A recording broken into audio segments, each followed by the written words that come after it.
What's going on, internet? With Splinter Cell Blacklist very close to release, it seems like a good idea to try this video again. I say again because I tried something like this a few months ago, but I got distracted by how great Chaos Theory was, and the video ran for nearly 40 minutes of ill-prepared Let's Play nonsense, so I deleted that shortly afterwards, and put it on the back burner until now. Take two!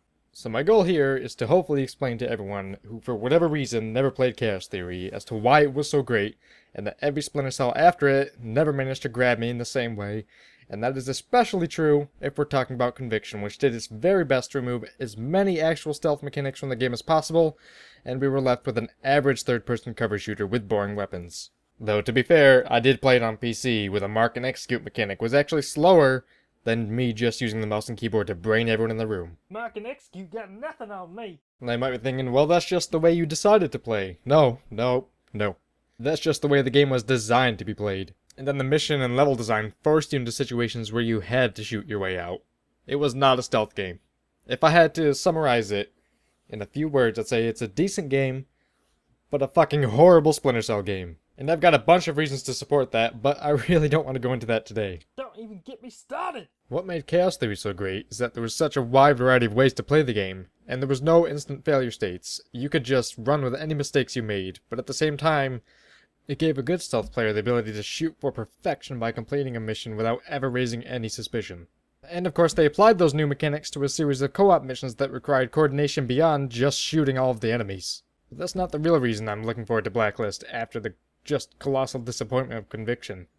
What I'm looking forward to is the return of one of the greatest and most unique game modes of all time. Oh, here it comes. I'm talking about Spies vs. Mercenaries, specifically the Pandora Tomorrow/Chaos Theory version.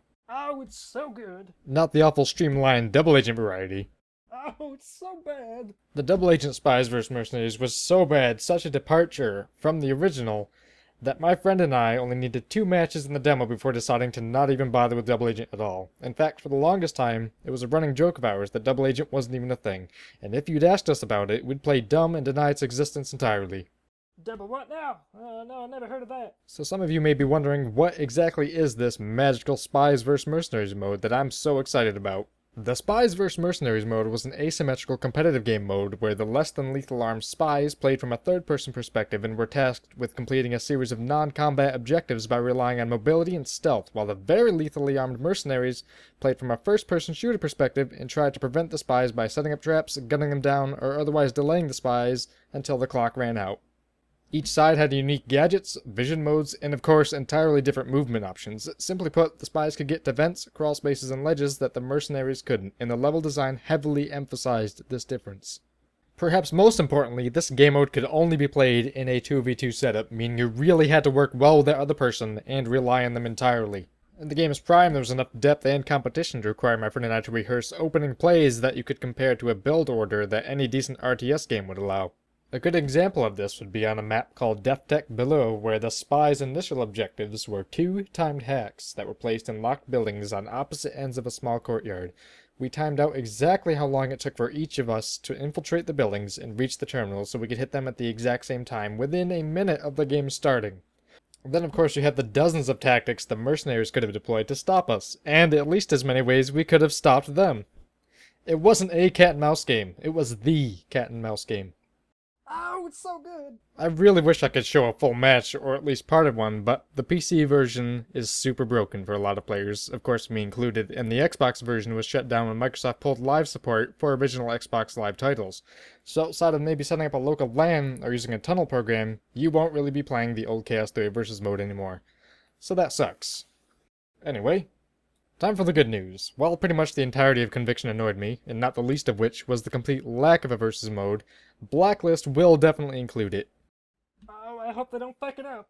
And from the previews and dev diaries I've been following, there's a great chance that we'll get this great game mode back. And yes, I'm very aware that reviews have started popping up for Blacklist already, but honestly, I don't think there's many, if any, reviewers that will have the perspective I'm looking for, or are even that good at the game, and have a decent partner to really find out if this is the game I'm looking for. So I've decided to opt out and pretty much ignore all reviews in regard to the Versus mode, and just let the game settle for a month or so. In fact, I'll probably let the price drop, because I'm not really digging the idea of paying $60 for a game that I only want a small part of. I'm not actually interested in the single player co-op mode anymore. There is no Sam Fisher without Ironside. So hopefully, you now have a better understanding of why Chaos Theory was so fucking awesome, and why Versus Mode was such a big deal to a lot of people. And of course, thank you very much for watching. I'll see you next time.